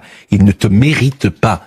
Donc vous les connaissez, ces amis? Vous voyez avec qui elle... Oui, je sais que autour d'elle, il y a des gens qui sont des LFistes, par exemple, pour dire, où là, j'ai aucune envie d'être compréhensif, parce que, non, attends, pardon, mais c'est des saloperies. Ça s'appelle comme ça. Ce qu'ils disent, ce sont des saloperies. Et je connais suffisamment ma fille pour savoir qu'elle n'est pas animée par cette espèce de haine, parce que c'est de la haine du juif, ou qu'elle n'est pas capable, comme je l'ai vu dans les campagnes. Moi, je sors d'une campagne municipale où tu vois des gens prêts à dire n'importe quoi. Enfin, c'est tout ce qu'ils disent pour récolter quelques voix dans les quartiers. Je sais qu'elle n'est pas comme ça et j'essaye de la mettre en garde. J'essaye de lui dire aussi, tu me connais trop, on se connaît trop, pour que tu imagines que je suis, ça me blesse aussi, celui que certains dépeignent. Non, ma chérie, je ne suis pas raciste. Non, ma chérie, tu sais même pour des raisons familiales que je ne suis pas homophobe. Non, ma chérie, je ne suis pas xénophobe. Oui, mais elle pense pas ça de vous quand même. Mais non, mais je sais bien qu'elle pense pas de ça. Mais ses amis peuvent penser ça. Et je lui dis, attendez, je connais assez ma fille pour même quand elle est pas en accord avec moi, je sais que si quelqu'un te dit une méchanceté de son père, elle va commencer par le défendre comme on fait en famille. Enfin, comme j'espère qu'on fait tous. Mais moi, si je suis pas d'accord avec ça, tu commences par défendre la femme que tu aimes. Après, tu te demandes si elle a dit une bêtise ou si c'était pas ce qu'elle allait dire. Enfin, vous êtes pas comme ça, vous. Ah, c'est beau ce que vous dites pas. On est tous comme ça. Mais bien sûr, évidemment. On aime les gens. Donc je sais qu'elle m'aime assez pour être comme ça. Mais je veux lui dire, non, tu te retrouves côte à côte avec des gens qui sont eux des salauds. Des salauds. Et il n'y a pas d'autre mot. Votre fille, Éric Revel, qui est brillante et qui a l'âge de Clara, sans doute. Politiquement, vous vous entendez bien avec elle? Oui, mais alors c'est marrant parce que ce que disait Frédéric est très juste, c'est-à-dire que cette génération, certains ont commencé par vouloir incarner le changement du monde, et en fait, peut-être plus rapidement que nous, sont venus sur les réalités du monde. Elle vit aux États-Unis, elle attend d'ailleurs un heureux événement. Et je trouve que cette génération-là, vous disiez tout à l'heure, ils bossent pas. En fait, si, vous avez aussi des tas de jeunes qui bossent énormément, mais ils sont passés beaucoup plus vite que nous, que notre génération, du stade de je veux changer le monde à je considère les réalités et il faut que je travaille pour y arriver. Moi, nous, on a mis plus de temps. Pardon. Mais non, mais moi, je veux changer le monde. C'est ce que j'essaye de dire. Moi, à 20 ans, j'ai changé sur plein de choses, mais à 20 ans, je trouvais le monde dégueulasse, et je le trouve aujourd'hui aussi dégueulasse que quand j'avais 20 ans. Peut-être parce que je le vois tous les jours comme maire. Enfin, attendez, moi je le dis toujours, moi j'ai pas de problème d'argent. J'ai pas de problème d'argent. Aucun entre nous a des problèmes d'argent ici. Moi, je vois chaque 15 du mois à Béziers, parce que c'est une ville pauvre, des gens qui se demanderont comment réellement, je fais pas du misérabilisme, qui finiront leur mois à 20 € près. Et j'ai pas envie de trouver ça en disant ils ont pas bossé. Non, il y en a qui foutent rien, il y en a qui sont responsables de ça, puis il y en a des gens qui ne sont pas responsables, il y a des gens qui ont du malheur, il y a des gens qui ont pas fait les études. Tu vois, moi je dis tout le temps à mes enfants, je dis les connards qui te disent c'est pas important les études, c'est qu'en général ils les ont les diplômes en poche et ils peuvent te dire tu peux t'en sortir différemment. Moi j'ai pas envie de ça, j'ai pas envie que ma fille pense que j'accepte les choses telles qu'elles sont, parce que je ne les accepte pas. Je ne veux pas de ça. Je suis malheureux pour les gens. Moi, j'aime les gens et je veux les sortir, pas faire leur bonheur, parce que tu arrives pas. Mais quand t'es maire, tu peux changer la vie. Non, mais vous êtes généreux. Vous êtes généreux. Vous êtes à ma place, vous feriez pareil. Si vous pouvez régler un problème de quelqu'un, tu le règles. Alors, je suis d'accord avec vous, mais la générosité qui est la vôtre, l'engagement qui est le vôtre. D'ailleurs, vous êtes une vie d'engagement. C'est ça qui est intéressant. Il y a des solistes et puis il y a des gens qui s'engagent. Vous êtes une vie d'engagement, d'amour. C'est une forme d'amour pour les autres. Vous y trouvez forcément aussi votre satisfaction. Mais c'est pas si fréquent de s'occuper des autres, d'être à l'écoute des autres. Et c'est pour ça que vous avez été réélu. Vous êtes réélu au premier tour. Oui. Et parce que les gens, 65%. Mais pourquoi? Parce que les gens, ils vous connaissent, ils savent comment vous êtes, ils savent que vous ne trichez pas. Vous êtes à leur service. Vous savez pourquoi j'étais content de cette élection? Bien sûr, je suis content d'être élu, en fait. Bien sûr. Mais vous savez pourquoi je suis content? Plus que ça. Parce que dans ma ville, c'est une ville, par exemple, sur l'immigration, les 2/3 des enfants des écoles publiques sont issus de l'immigration. C'est pas rien, les 2/3, c'est pas 20%. Et dans ma ville, j'ai réduit le Rassemblement national à moins de 9%. Et la France insoumise à moins de 4%. Et vous savez pourquoi je suis content? Parce que il me semble que tu peux t'adresser aux gens en les respectant, en ne se moquant pas d'eux, en ne leur faisant pas croire des choses que tu ne feras pas, parce que te dire que tu vas ramener, je sais pas quoi, la retraite, ou que tu vas faire plus d'emplois à la mairie, tout ça, c'est des conneries. Personne ne le fera, pas plus moi que les autres. Et que tu peux trouver une voie, que tu peux à la fois, dire des choses difficiles, mais dire aux gens, c'est difficile, c'est compliqué, mais en même temps, il y a peut-être quelque chose à faire ensemble. Moi, Clara, je raconte aussi. Moi, je trouve qu'il y a trop d'immigrés en France et que d'abord on les accueille mal et que c'est une connerie d'accueillir entre 400 et 500 000 personnes. Mais attendez, d'après vous, Pascal, quand je rencontre quelqu'un dans ma ville qui vient me voir parce qu'ils me connaissent tous et qui vient me dire je suis en situation irrégulière, je suis officier de police judiciaire. Mon boulot, c'est d'appeler la police. Est-ce que vous croyez que j'appelle la police? Bien sûr que non. J'écoute le type et je me dis si j'étais à sa place et tout ça, mais peut-être que j'aurais fait la même chose. Je serais rentré en situation illégale, j'aurais ramené mes enfants. Je suis sûr que j'aurais fait la même chose. J'essaye de dire ça à ma fille, de dire tu peux avoir des positions politiques qu'elle partage pas forcément, mais ton père, comme les gens comme ton père, ils sont pas forcément le salaud qu'un certain nombre de gens. On est aussi attentif. Moi, j'aime autant les gens que les gens de gauche. J'en ai marre de me faire prendre des leçons de... Je pense que les gens vous connaissent aujourd'hui et qu'ils savent... Enfin, oui. D'ailleurs, vous êtes élu au premier tour. Ils savent bien que vous êtes un homme de bonne volonté, comme dit l'autre. Chez moi, nationalement, t'as toujours un certain nombre de cons qui viennent te dire ce mec, c'est un facho. Oui, mais justement, Robert Médard, est-ce que vous n'avez pas changé? Oui, vous n'avez pas changé politiquement. Vous êtes peut-être moins radical aujourd'hui, moins à droite que vous n'étiez peut-être il y a 5 ans, il y a quelques années. On se souvient, vous avez mis des affiches dans votre ville sur les migrants. C'était une connerie. Vous avez dit que vous l'avez regretté. Est-ce que vous avez changé? Est-ce que vous vous êtes centrisé? D'abord, je fais attention aux mots. Parce que je veux plus blesser les gens.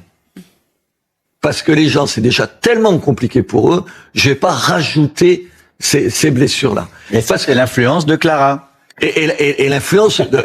Non, mais bien sûr, parce que je la renvoie pas à sa jeunesse. Et puis attendez, puis je suis maire.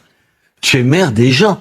Moi, j'ai gagné les élections là, mais après, je vais avoir tous les gens à qui je dois dire des choses. Oui, bien sûr que je change. Oui, bien sûr que... Non, mais vous êtes pragmatique. Ce que dit Eugénie centrisé, je dirais que vous êtes pragmatique. Vous n'êtes pas un idéologue, donc... Je vais vous dire, madame, quelque chose. Chaque fois que j'ai fait des conneries dans ma ville, où je me suis trompé, vous savez, je me suis demandé pourquoi je me tromperais. C'est quand... Alors, je vais mal le dire. C'est quand j'ai préféré mes idées à ce que je voyais.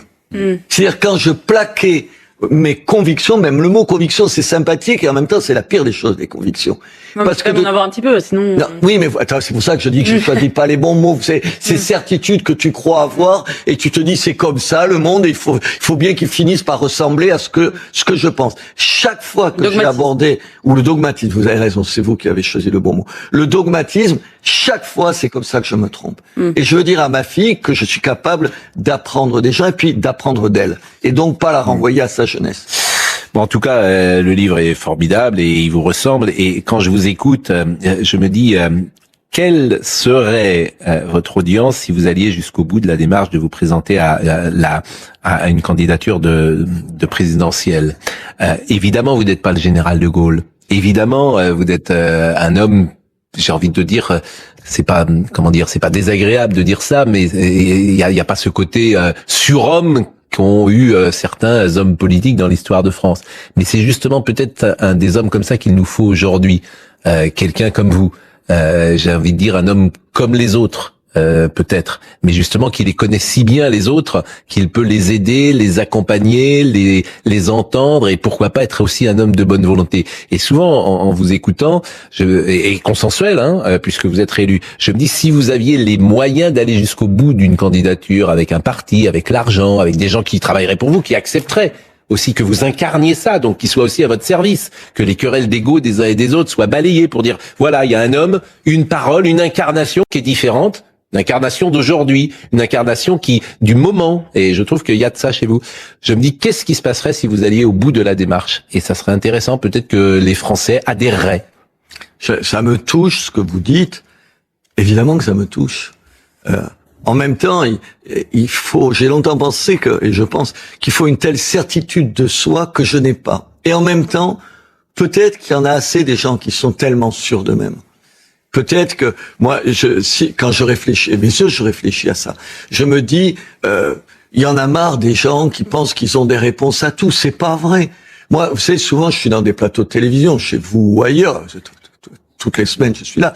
Et souvent, je me dis, mais je sais pas. Je sais pas, moi, il y a plein de questions, vous savez tout sur tout, c'est pas vrai. Peut-être qu'il faudrait être capable de dire aux gens, mais est-ce que je serais capable de dire, voilà, sur ça, je sais pas, mais je vais aller trouver la personne qui sait, parce qu'il y a des gens qui savent. Peut-être leur dire, je vais pas régler tous les problèmes.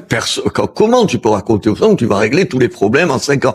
Peut-être tu te dis plus modestement, il y a 3 ou 4 questions qui me semblent essentielles, et puis on serait vite d'accord, parce que il y a 80% des Français qui sont d'accord sur les 3 ou 4 questions essentielles. Peut-être qu'on va essayer juste de se coltiner ces questions, de se les prendre à bras le corps et d'essayer de répondre à ça. Peut-être qu'on peut être raisonnable sans être mollasson. C'est ça. Moi, souvent j'entends des gens, je dis, ils sont pleins de raisons, mais tu vois, il manque. Moi, je suis un type de conviction. Même si vous avez raison, je change et je suis pas pareil. J'ai 73 ans. Je suis pas pareil qu'il y a 10 ans et qu'il y a 20 ans. Ma pauvre Cécile, j'ai 73 ans. Pardon. Je dis ma pauvre Cécile, j'ai 73 ans, mais c'est une référence personnelle. J'ai appris que Mick Jagger est mort dernièrement. Ouais. Non, et puis même sur l'âge, je suis pas sûr qu'on est donné dans le jeunisme. Tu vois. Je pensais que vous étiez plus jeune que ça. Non, j'ai 73 ans. C'est incroyable quand même. C'est gentil, là, c'est gentil. Mais... Ah non, mais là, mais c'est les enfants, c'est Clara. Oui. C'est Clara. Merci Clara. T'as pas envie de passer pour un vieux crouton. Merci Clara. Une fille et de te faire traiter de grand-père devant l'école. Et puis un dernier mot sur la fin de vie. Vous dites, tu le sais, mon petit frère Pierre, tu ne l'as pas connu, est mort de la maladie de Charcot, une belle saloperie. Il nous a demandé de l'aider à en finir. Il n'en pouvait plus. C'était son choix. Ou plutôt leur choix avec Michel, sa femme, qui a été formidable, attentive, patiente, incroyable, de dévouement. Elle m'a sidéré, bluffé. Nous avons fait ce qu'il pouvait. Cela ne se discutait pas, en tout cas, pour moi. Quand on me demande ce que je pense de l'euthanasie ou du suicide assisté, je refuse tout jugement définitif, toute prise de position catégorique. Je suis prudent. Je n'assène aucune leçon de morale. Je me replie sur cette expérience toute personnelle et je laisse chacun trancher à sa manière. Trancher, plutôt se dépatouiller. Et ça résume ce que vous êtes. Je trouve ça magnifique, ça. Parce qu'au fond, mais je pense qu'il y a beaucoup de gens qui pensent comme vous. On se dépatouille. Mais voilà. Et c'est ça la difficulté sur ce sujet-là.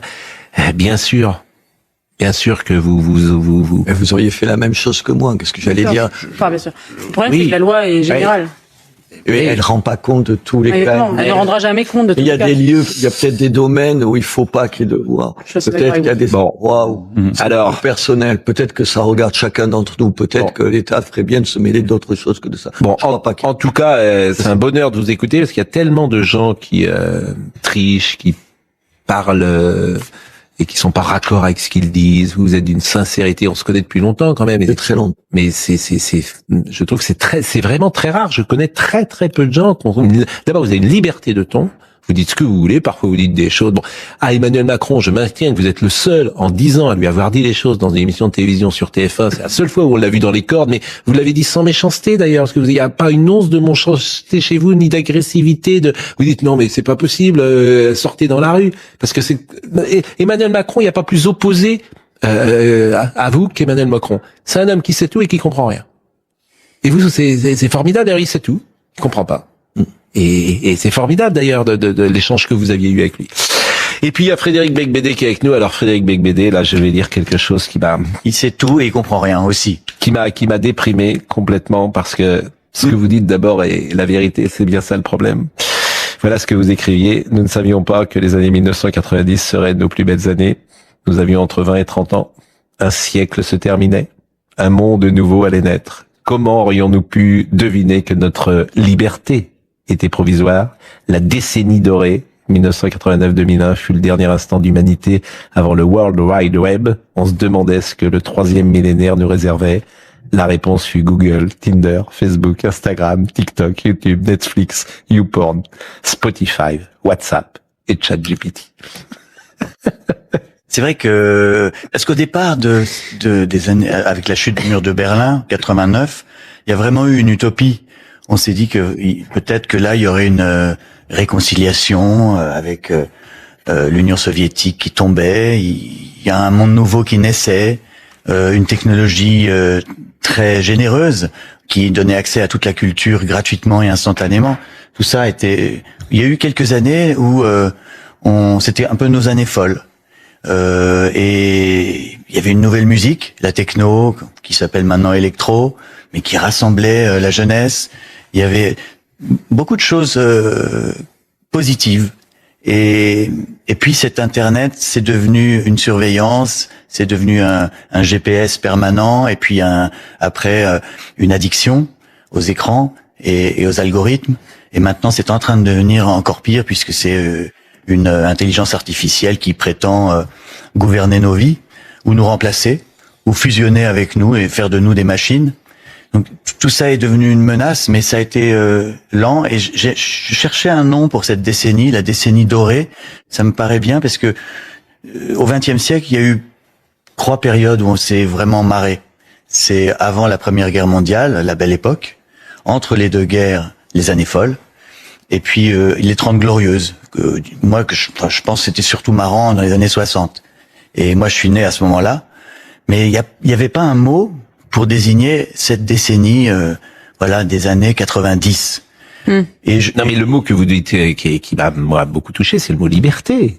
Oui. C'est-à-dire, par exemple, là, aujourd'hui, vous avez Monsieur Plenel qui a fait plein de tweets aujourd'hui pour expliquer qu'il faut fermer CNews. Et lui, comme d'autres. Et alors certains lui rappellent évidemment qu'il avait cautionné la mort en 1972. Septembre Noir, et ce qu'il a fait sur Dominique Baudis, c'est ce qu'il fallait fermer Monsieur Plenel à l'époque, et etc. Donc vous avez cette liberté aujourd'hui qui est attaquée. Oui. C'est ça qui est frappant. Vous-même, vous êtes sur un plateau de télévision, vous vous dites attention à ce que je vais dire. Oui, bien sûr. Oui. Ça, c'est nouveau, c'est vrai. C'est la cancel culture qui Mais chez Ardisson, quand vous alliez chez Ardisson, tout le monde savait qu'il y avait une part de second degré. Oui. Oui, c'était pas non plus paradisiaque, parce qu'il y a des gens qui étaient abîmés aussi et qu'on détruisait. Enfin, c'était tellement agressif que parfois ça pouvait être dangereux. Mais je préférais au fond une liberté des années 90 et pas cette autocensure qui est celle de tout le monde, tous les artistes aujourd'hui. Et c'est intéressant ce que disait Robert Ménard sur c'est une sorte de guerre des générations en fait, qui a toujours eu lieu. Hein. Il y a toujours eu des jeunes cons et des vieux cons, et puis c'est la chanson de Brassens. Sauf que c'est inversé. Sauf que ce que vous appelez les vieux cons, c'est des gens qui prônent la liberté. Des libertaires, oui. Et que les jeunes aujourd'hui fument moins, boivent moins peut-être, fument moins, c'est pas sûr. Oui. Font très attention à beaucoup de choses. J'ai même lu que les boîtes de nuit devaient rouvrir en Lituanie pour motiver les jeunes à se rencontrer et à baiser et à faire des enfants. Donc peut-être qu'il va y avoir un ministère des boîtes de nuit bientôt en France qui dira il faut rouvrir tous ces endroits pour que les jeunes se parlent. C'est le réarmement démographique. Oui, alors le livre Ibiza a beaucoup changé. Après mon 2e divorce, je ne voulais plus rien construire. Ce verbe affreux. J'adore vous lire parce que c'est toujours drôle. Évidemment, je veux plus rien construire. Vous prenez un mot effectivement qui est un mot valise. Construire, c'est co-construire. Ah ça je ne connaissais pas. Co-construire avec les gens. Déconstruire. Oui. Cessons de confondre sentiment et bâtiment. Je désirais seulement une histoire sans importance, sans doute parce que je me savais incapable de mieux. On veut tout contrôler quand on est du sexe masculin, même sa frivolité. J'ignore pourquoi certains hommes se croient programmés pour l'inconstance, la honte d'être vulgaire ajoute sans doute à leur plaisir. Ils choisissent de nommer légèreté leur impuissance. Je m'étais juré qu'une chose en sortant de chez le juge aux affaires familiales, ne plus jamais prononcer le mot bonheur. C'est pas que drôle, oui, c'est vrai. C'est un livre, un peu chagrin. Désabusé. Oui, et je trouve que c'est un ton qui me convient. Moi, quand j'écris des nouvelles, c'est un mélange de mélancolie et d'autocritique et d'humour, parce que c'est la seule manière de fuir. Et puis ce que j'aime dans les nouvelles, c'est qu'on installe un personnage, un décor, et puis très rapidement, dès qu'on s'ennuie, on peut passer à l'histoire suivante. Il nous rappelle les titres et on est avec Frédéric Becbédé, on est avec Ménard et on va être avec notre ami Julien Pichenet parce que tous les vendredis, vous savez que nous on est très tournés vers le passé, hein. Que les choses soient claires, surtout le vendredi, et nous rendons hommage à un film culte chaque vendredi. Et là, ça sera un petit pas de côté parce qu'il y a eu la vente hier René Château. Je sais pas si vous êtes au courant, une vente aux enchères René Château avec des livres, des affiches, etc. Et notre ami Julien Pichenet y était et on a déjà parlé de quel film on a vu les Demoiselles de Rochefort, on a parlé les films cultes, on a fait la razzia sur la Schnouf, on a fait Et vous avez acheté des choses? J'ai acheté quelque chose, oui. Effectivement, a priori, j'ai mon contact doit me donner ça, mais pas des petites choses, hein, pas cher. Ouais. Somaya Labidi nous rappelle les titres. On commence ce journal par les images de l'arrivée d'Emmanuel Macron au Vatican pour sa première rencontre avec le pape Léon XIV. Une première visite dominée par le conflit au Moyen-Orient et une préoccupation partagée pour la situation au Liban. Le chef de l'État et son épouse Brigitte Macron sont reçus depuis 10 heures en audience par le souverain pontife au palais apostolique avant un déjeuner avec le secrétaire d'État du Saint-Siège, Monseigneur Pietro Parolin. On poursuit avec la cérémonie d'obsèques de Loana qui va débuter d'ici une trentaine de minutes à Nice dans les Alpes-Maritimes. Cérémonie ouverte aux fans et au public 2 semaines après la découverte du corps de l'ex-star de télé-réalité dans son domicile niçois.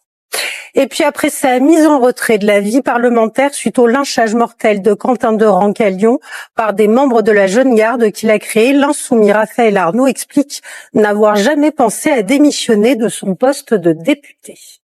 Merci beaucoup, Somaya. Je vais remercier évidemment notre ami Eugénie Bastier. Ami de gauche? Non, mais Eugénie qui est formidable, évidemment. La gauche qui est député de gauche ce matin. Évidemment, Eugénie est formidable. Je vois pas comme ça. Hein. Eugénie est est merveilleuse et c'est ça qui est bien. Et elle est si intelligente et si précise que vraiment nous avons un bonheur d'être avec vous chaque vendredi et sur Europe 1 régulièrement. Je suis remplacé André Valigny ce matin. Non, arrêtez, ne dites pas ça. Ne dites pas ça. Merci, chère Eugénie, merci beaucoup. Et donc Julien Pichenet qui est avec nous. Alors bon, vous avez parlé. Alors c'est une série de nouvelles, hein, vous l'avez dit. Alors il y a une femme sans nom, la femme sans prénom. Moi j'aime bien ça. J'aime beaucoup. La femme sans prénom m'empêchait d'écrire. Elle se promenait dans la chambre en petite culotte de coton d'Ime. Je ne dois aucun déshonneur à énoncer la marque. Michel-Ange. J'avais aussi un mécène, le pape Jules II. Non, mais c'est un contrat qu'on passe. Octave Parango et elle lui dit je veux bien passer la nuit avec toi. Oui. Il y a 2 conditions. Tu ne connaîtras jamais mon prénom et je te donnerai jamais mon numéro de téléphone. Et les réseaux sociaux n'existaient pas à l'époque. C'était il y a plus de 20 ans. Donc il ne la retrouve jamais. Et il y a une chute après, et finit par savoir qui était cette femme. Et il y a parfois un peu de vous dans ces nouvelles et une histoire. On écrit pour être meilleur et plus intéressant que dans la vraie vie. Quand vous écrivez d'ailleurs, et souvent, moi j'aime bien connaître la cuisine. Vous écrivez d'un jet ou vous travaillez beaucoup jusqu'au moment où la musique vous convient? La nouvelle, vraiment, c'est pour moi l'art d'amener la chute. Donc, faut penser à où on va dès le début. Qu'est-ce qu'il va y avoir? Bon, il y a une nouvelle, par exemple, avec une chanteuse sur une plage à Saint-Tropez. Il y a une chute très brutale. Oui. Et donc, il faut aller tranquillement vers ce point d'arrivée. Et c'est pour ne pas s'apesantir, pour ne pas s'ennuyer. Et je trouve que la nouvelle est un genre qui convient bien à notre époque. Oui. On dit toujours qu'on n'a plus le temps de lire, et moi c'est vrai, je le vois même je suis critique littéraire, j'ai du mal parfois à lire les livres de 500 pages. Et en revanche, une nouvelle de Maupassant, de Tchekhov, de Paul Morand ou Catherine Mansfield, c'est absolument merveilleux. Et c'est comme un petit climat. Je peux vous en citer une nouvelle qui dure 6 mots. C'est la nouvelle la plus courte que je connaisse, c'est d'Hemingway. Alors le texte dit: à vendre, souliers de bébé, jamais portés. Et c'est une nouvelle où, vous voyez, quand une nouvelle est réussie, on penche la tête sur le côté, on regarde par la fenêtre, on est un peu sous un choc, quoi, et on réfléchit. Et c'est ça que j'essaie de faire, et je veux défendre ce genre-là. J'avais publié Nouvelles sous extasie en 99, c'était il y a 27 ans. Il se vend toujours bien auprès d'un public de toxicomanes très fidèle. Non, je l'ai lu et je ne suis pas toxicomane. Non, mais ça faisait 27 ans que j'avais pas refait cet exercice. Et franchement, dans une époque où on n'a pas le temps, eh ben, on pose son téléphone, on lit une histoire, et après, on regarde par la fenêtre en penchant la tête comme ça. Ce qui est extraordinaire, c'est d'arriver dans une nouvelle avec la dernière phrase à tout revisiter. Ah, c'est bien votre. Alors c'est très gai votre sonnerie. Oui, c'est Eric Satie. Ben oui. C'est vraiment très gai. Ce qui est incroyable dans le talent du novelliste, c'est avec la dernière phrase. De revisiter. Et je ne sais pas si vous connaissez le cas de Buzzati avec la nouvelle, la dernière phrase sur un personnage célèbre de l'histoire du monde. Bon, alors on va pas la raconter parce qu'elle est un peu longue, mais elle est incroyable. Ce type de nouvelle est incroyable puisque la dernière phrase revisite tout ce que tu viens de lire pendant 3 pages. Je peux ajouter quelque chose, ça peut bouleverser la vie, une nouvelle. Je suis végétarien à la suite de la lecture d'une nouvelle.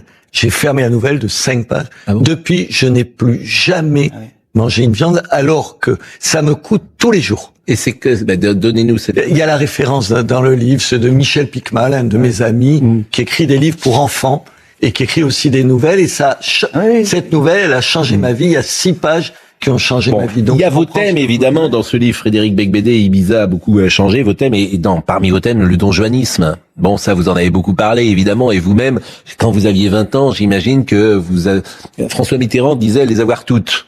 On peut pas les avoir toutes, mais essayez quand même. Statistiquement, c'est impossible. Bon, alors il y a effectivement chez les hommes parfois cette quête de la collection qui existe et ce qu'on appelle le donjuanisme. Don Juan n'est pas Casanova d'ailleurs. Faudrait expliquer aux uns et aux autres la différence entre les uns et les autres.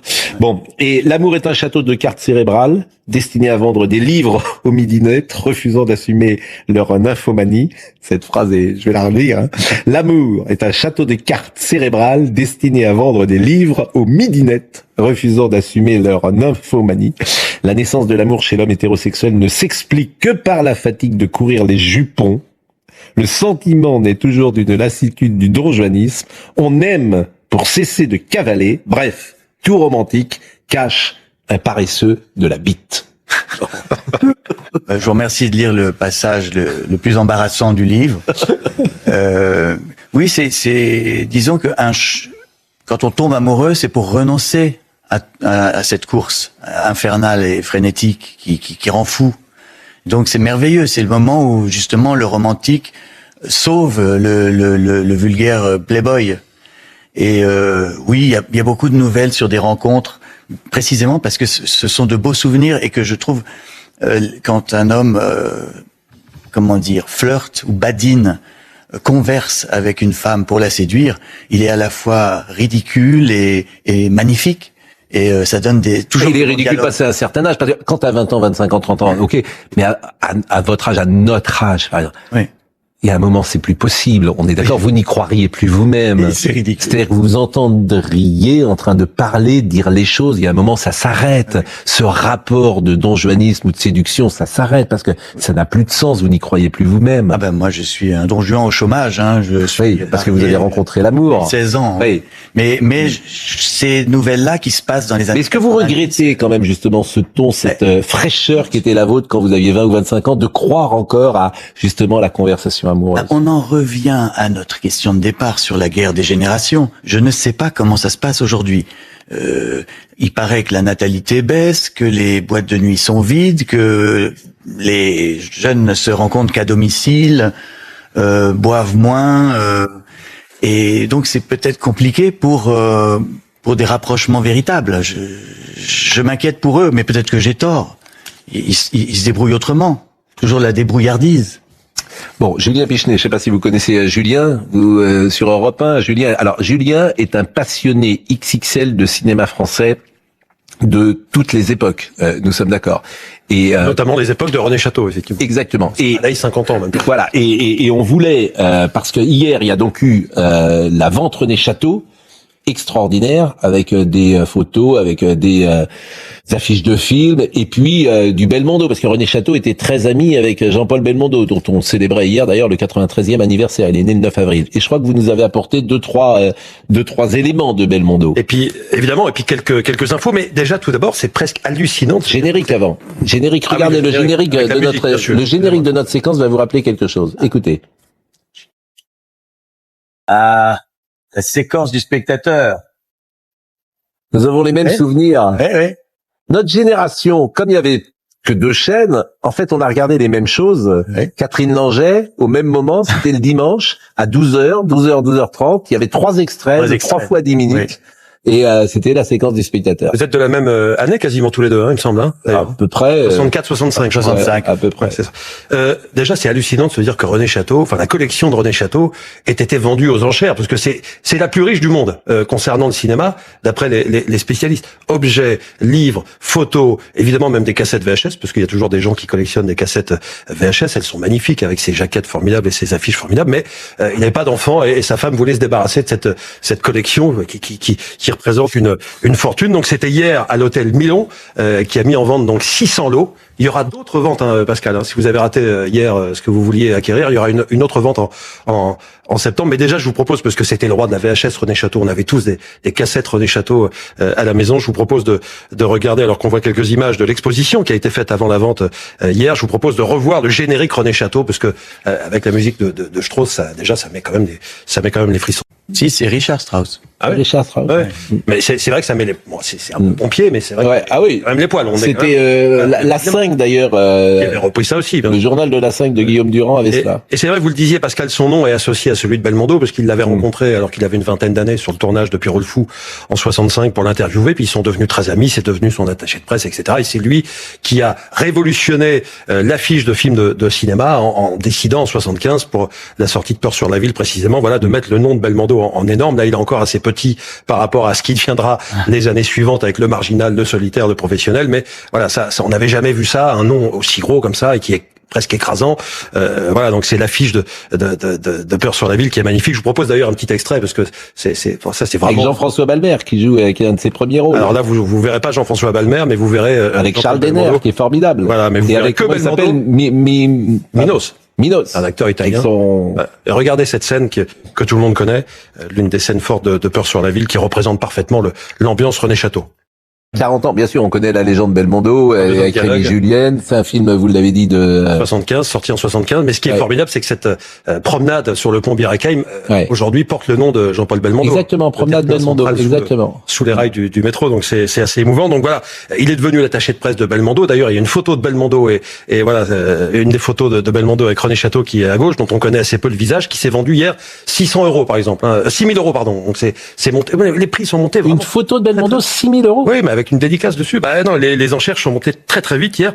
Il y a eu, je sais Pascal que vous vouliez l'affiche d'Aime le Maudit. Vous intéresse? Oui, mais elle était déjà trop chère. Elle était estimée à 8 000 €. Est-ce qu'on peut l'avoir? Vous savez à combien elle s'est vendue? Non. C'est ce qui s'est vendu le plus cher hier lors de cette vente aux enchères. 35 000 €. Oui. 35 000 € pour l'original de cette affiche du film de Fritz Lang. Pépé le Moco, je crois qu'on a aussi l'affiche, magnifique affiche du chef-d'œuvre de Duvivier avec Jean Gabin, 7 500 €. J'ai regardé à ce moment-là, c'est hallucinant. C'est passé de 3 000 à 7 000 € en l'espace de 30 secondes. Hein. Il y avait vraiment des professionnels de Pathé, de Gaumont, de la Cinémathèque, des collectionneurs amateurs aussi qui étaient là.